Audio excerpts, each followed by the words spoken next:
Welcome everyone to today's AdvoChats. Today we'll be talking about import bans and what's happening in this area. We have with us Mathisha Arangala from Verite Research today. Mathisha, pleasure to have you. Hi. Same here. So before we jump right into the discussion, I just want to kind of set the context to this. Basically, as most of you all know, back in around April 2022, the government imposed several import restrictions in the form of bans, import licensing, etc. So the first set, I think, covered around 700 goods. And then throughout the years, both 2021, 2022, and even recently 2023, there have been various amendments, changes, some additions, some removals, so on and so forth. Now, most recently, again, the whole discussion on import bans has come about. So, Mathisha, maybe we can start off with you kind of laying out exactly what the present discussion is on. Sure. Thanks, Avishka. So, as you have as we already we heard from the news and everything, there is an IMF requirement to prepare a plan for the phased out removal of import restrictions by June 2023. And according to what I have read recently in a news article, what they're saying is, so for instance, the Department of Trade and Investment Policies is saying that they're collaborating with the Central Bank of Sri Lanka to formulate sort of a roadmap for a phased removal of the import restrictions by June 2023, thus meeting the IMF requirement. And currently, however, we don't have access to any other information regarding this roadblock. But it seems like there is an allowance for, even according to the IMF requirements, for sort of like a phased out removal of import restrictions. And if I'm to sort of you already gave like a short introduction to what these import bans are, but if I'm just sort of give like a quick rundown. So the import restrictions actually happen in sort of 3-4 ways, where primarily it was through import control licenses, temporary suspensions, and last year we also saw things like margin requirements on import and open accounting and a ban on open account imports. And the latest major gazette, as you mentioned, is the January 2023 list, which is like a consolidated list of all products which need licensing requirements, as well as which are currently experiencing temporary bans. And this list actually includes around 1,700 products at HSA digit level. And this is specifically with respect to the temporary suspensions and includes products such as vehicles, cosmetics, furniture, electronics, apparel, etc.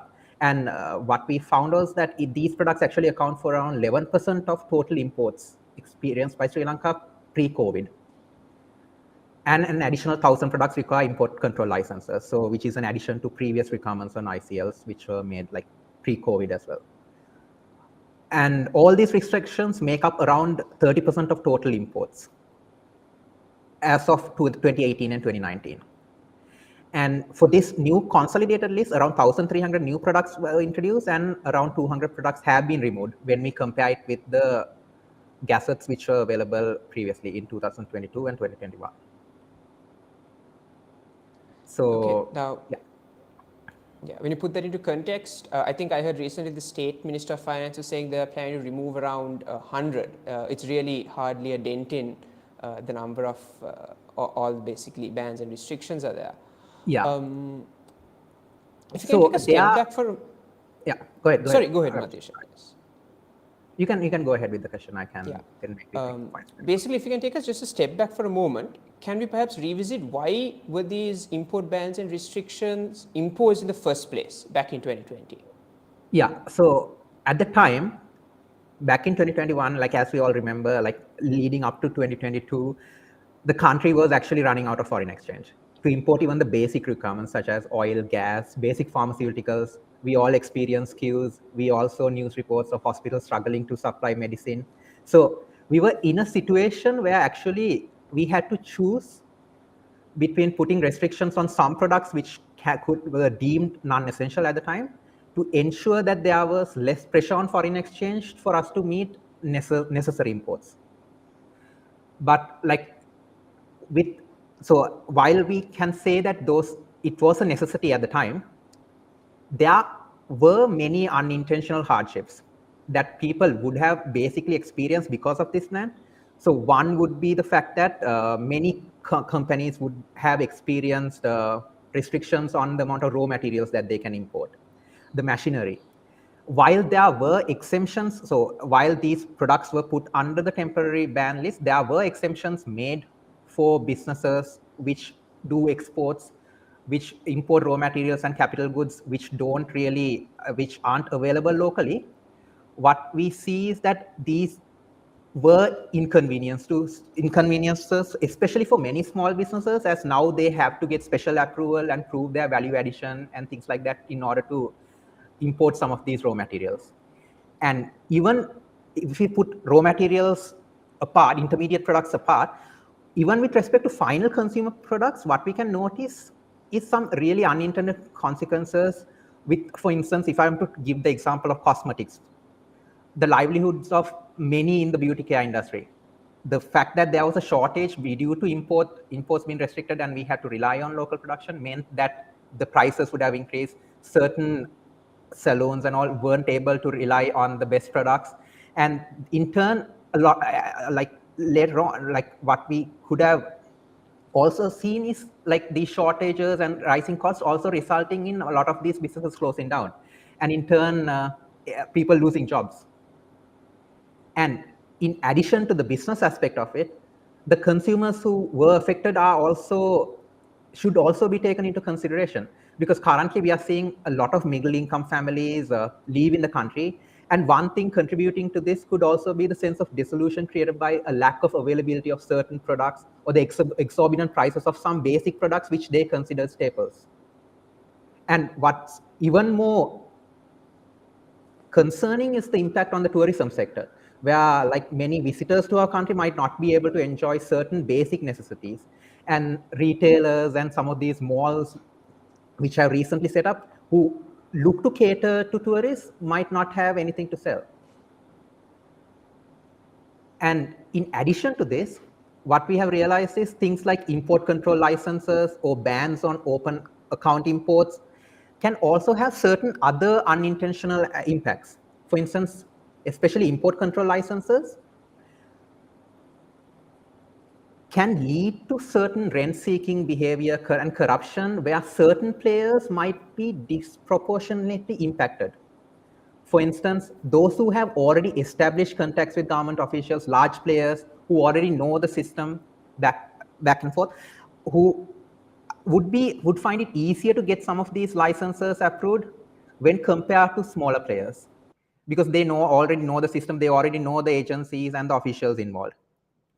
And in fact, this could lead to a situation where, rather than the imports actually reducing, there would be a change in who imports these products rather than the reduction in imports. Yeah, so I think there was quite a bit there. I'd like to kind of jump into first the aspect on what you spoke about consumer goods. I think when the bans first came, there was a rhetoric around that, oh, it's luxury goods that are being banned, you're non-essentials. But in that example you used in terms of the beauty industry and cosmetics, it's something you just think, okay, it's kind of a luxury good every day, but it has this huge impact on an entire industry. So I think that example really brought to light sometimes why a certain ban, like a blanket ban, can be problematic. I think, if I'm not mistaken, from the most recent numbers in 2022, we are still looking at actual consumer goods being around only 15%, and your intermediate goods are around 65, if I'm not, or 68, and then the rest are your capital goods or investment. Like you pointed out, even if we were to let's only look at consumers, even consumer goods have a value generating effect.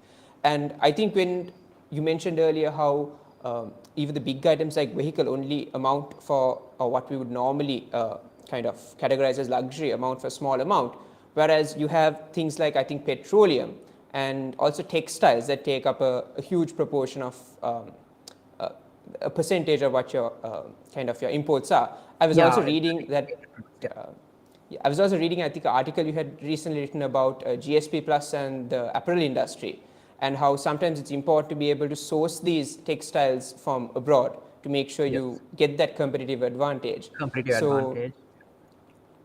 I That's think, also like giving the freedom, especially for the smaller players, like because like while there are exemptions, okay, the BOI companies would get exemptions because they rely on they import for exports and they already know what the systems are and they already have contacts with the BOI to get some of these systems. But smaller players would like who aren't used to the systems, who have to rely on the discretion of government officials to give these licenses and permits, they would lose out a lot. And the freedom to source imports is like really useful, like how in the GSP study also, that's what we were talking about, the fact that through GSP Plus we are restricted on the amount the countries we can source imports from. So that freedom is really important in order to make competitive products. yeah.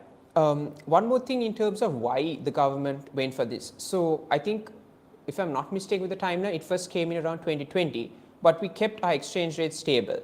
But then later on, when it became severe, eventually we moved to like the floating exchange rate and it changed. What's the dynamic there in terms of, is it correct, or what would you say, where you resort to your bans first by trying to maintain that fixed exchange rate, or is there also an interplay where if you adopted a floating exchange rate, the rates would have kind of corrected to manage to kind of curtail your imports through that aspect?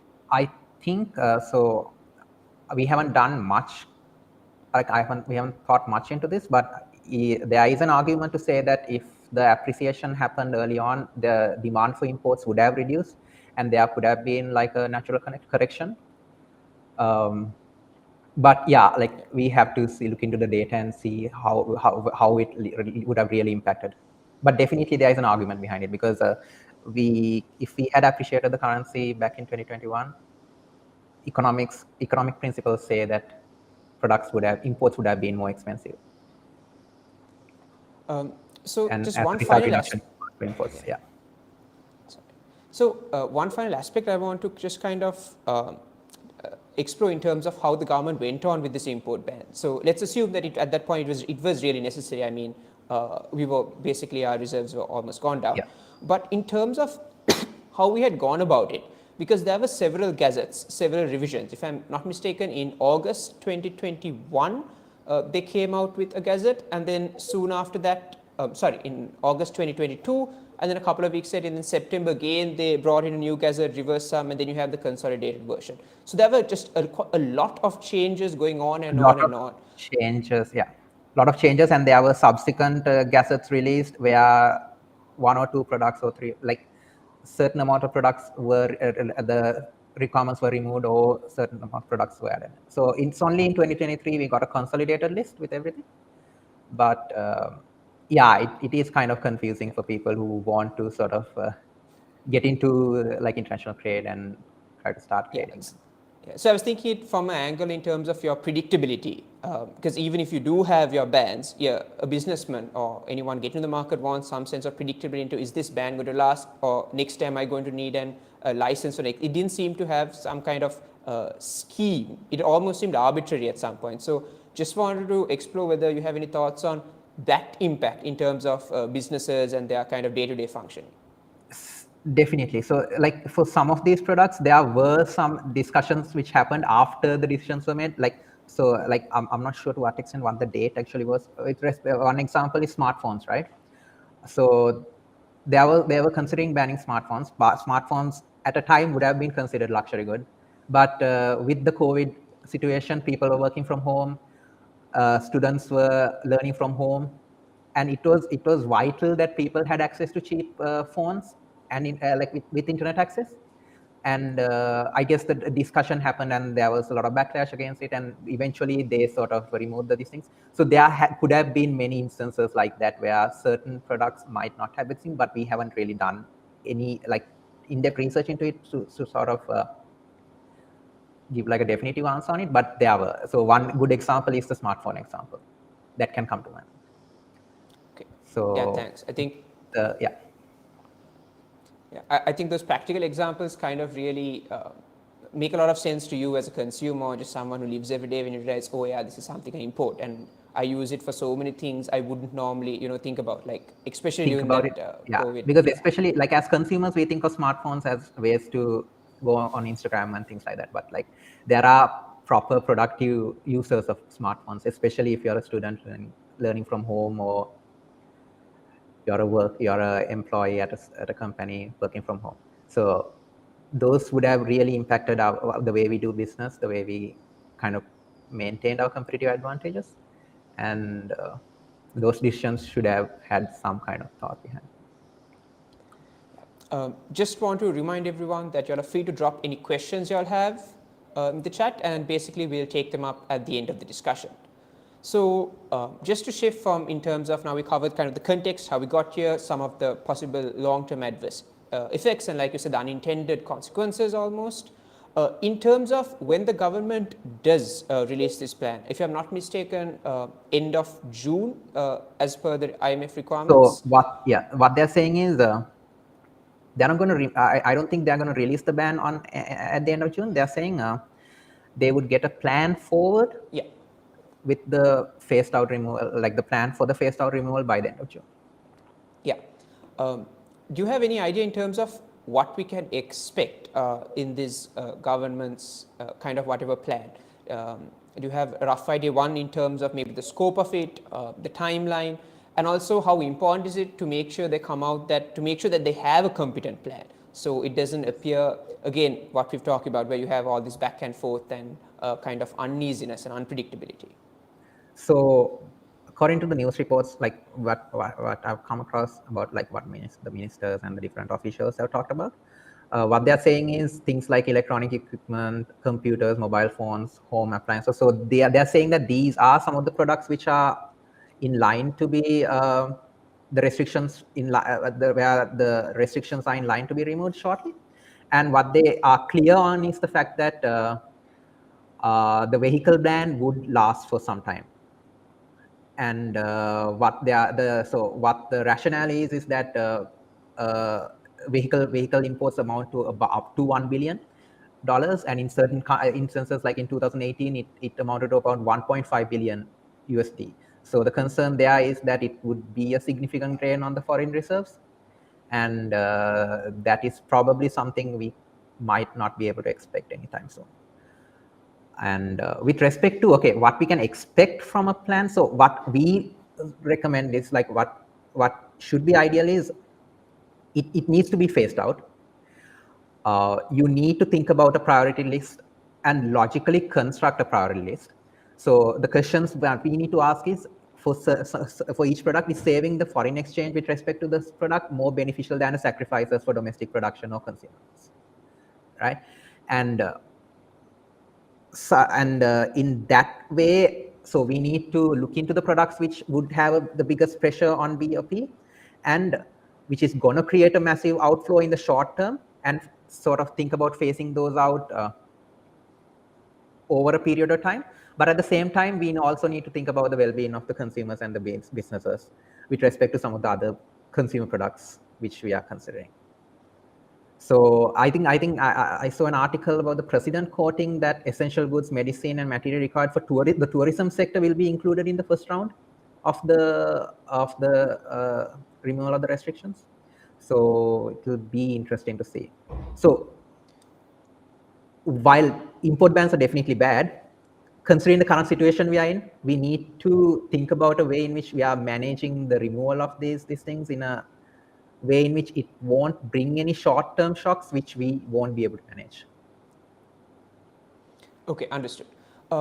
Just to kind of follow up on that, when this is kind of phased out, whatever priority list, what about these exceptions that you were talking about? How should the government approach this? Should they still kind of maintain these exemptions, or if they go product by product, do you think whatever manner, do you think there needs to be some kind of also phasing out of these to make sure everyone has access to whatever products that come in? Yeah, so the exemptions are like what I saw with respect to, so for instance, with respect to the example of the 2023 consolidated list for temporary bans, temporary suspensions of products. What the exemptions are usually for companies who sort of export through the BOI, through the TEEP scheme, for exporting, who import products for to be used as raw materials for exports. They have certain leeways, as well as those who import raw materials which are not available in Sri Lanka. But in this case, they have to prove a certain value addition, about 35% or 20% for some products, in order to get these restrictions. So there is a considerable inconvenience there, because you have to sort of go to officials and get the documentation in place to sort of prove these things. And it's worthwhile considering sort of some of those products which are really vital, instead of I guess putting in these exemptions, to sort of think about removing the bans completely. So as I said, it's a matter of us considering what we are giving up with respect to this thing. So is saving the foreign exchange for those products more beneficial than what the impact on the domestic production will be? Yeah. So there's always kind of a trade-off involved in whatever kind of policy decision you do there. Yes. So shifting a little bit more into the longer term, or medium to longer term, what do you kind of expect after? Let's say we have moved to the final stage of removing all the bans. And after that, how does the government kind of approach this issue in terms of, one, do they need to come up with a mechanism to make sure they don't have to resort to, again, kind of these import bans? To because you're basically opening up your markets and the imports are going to come in, how does this play into your kind of tariff structure there? So yeah, it's I guess it's a question about like trade liberalization in general, right? So I guess when it comes to trade liberalization, so what we have seen is, like, in Sri Lanka's context, it's mainly about removing cess and our para tariffs, and also in a way reducing some of the customs duty as well. But it's mostly because we have at certain stages opted to remove customs duty. We have FTAs with different countries and these things which focus on customs duty, but Sri Lanka is a country which have these additional tariffs in place in addition to the WTO mandated customs duty, such as cess, PAL, SCL, etc. And any sort of tariff liberalization would dwell around removing some of these things. And why some of these para tariffs are kind of really detrimental is that one thing is that these tariffs sort of undermine our existing trade agreements, right? So for instance, if we have a trade agreement with India and we have opted to reduce the import duties on certain products, there's no point, we won't really garner any benefit out of it, or we won't see the full impact of these things, and it will also undermine our Sri Lanka's side of things when negotiating with India if we sort of put cess and PAL and SCL on top of that, right? So in addition to that, it's all about the simplicity, right? Having a single rate, even high for now, contributes much more to the simplicity of the tariff regime, increasing the attractiveness of international trade to people who want to get into the business, as well as like also facilitating foreign investment. And it can also help reduce the government's discretion in just putting tariffs, introducing tariffs at however they want, introducing new tariff codes and introducing new para tariffs, cess and PAL at their discretion. So if I'm to give like a sort of history on like our experience with trade liberalization, so over the last few years, there have been several discussions about phasing out the removal of cess, and other para tariffs. And what we saw is, like, prior to COVID, several budget speeches have also mentioned this. But despite these multiple attempts, it hasn't really materialized into a specific trade policy initiative, right? And obviously, what we are also saying is that such liberalization should not happen instantly. Shock therapy is never recommended, but the government should always consider the impact on local businesses and employment, and phase out the liberalization in a way in which it minimizes such impacts on vulnerable businesses and vulnerable employees in vulnerable employees in vulnerable sectors. But the problem is, even the question about phasing out is still unclear. right? There is no clear policy sort of policy on removing these tariffs. So what we recommend is, okay, you have to sort of remove these para tariffs, combine them or whatever. But in order to do that, you need to sort of look into phase it out in a way in which it will minimize some of the impact on the businesses and employment. And we do recommend things like trade adjustment packages, right, to sort of assist affected firms and employees. And these have been done in many countries, including the US, Korea, South Korea, and places like Mexico, when they at one point in their history attempted to remove most of these restriction protectionism measures. So what we are recommending is, if we are to go into such an initiative, we need to be looking into things like trade packages, where we look into identifying some of these vulnerable sectors. So the vulnerable sectors would be those sectors which already have high tariffs in place. And within these vulnerable sectors, to identify vulnerable firms and vulnerable employees, people who have the potential of losing their jobs. So identifying certain criteria such as gender, location, whether they are urban or rural, age, skills, and see, okay, who will be most affected, who will need the assistance to sort of take on the hit. Thanks, Mathish, for that. I think that really gave a good overview in terms of what's next after kind of the bans. Just like to remind everyone, if you all have any questions, you can just drop it in the chat and we'll basically take them up. Now, just to move back to an initial comment you made and also connected with something you said at the end, in terms of when you have the ban, how it can affect consumers. And I suppose this also ties into the question of why you want to kind of remove this cess and PAL. Would you essentially see some of the same benefits there, where you have better accessibility as consumers, your lower cost for some products, for basically people who won't be exporting and being able to obtain them?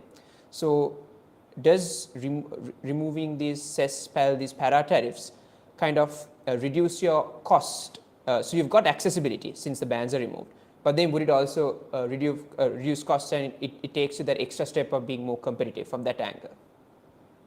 Definitely, because like as I said, there is a aspect of so obviously if you reduce the tariffs, it does encourage more trade, which is always good for the consumers as well as certain things, right? The competition will make businesses more competitive, so those arguments are there.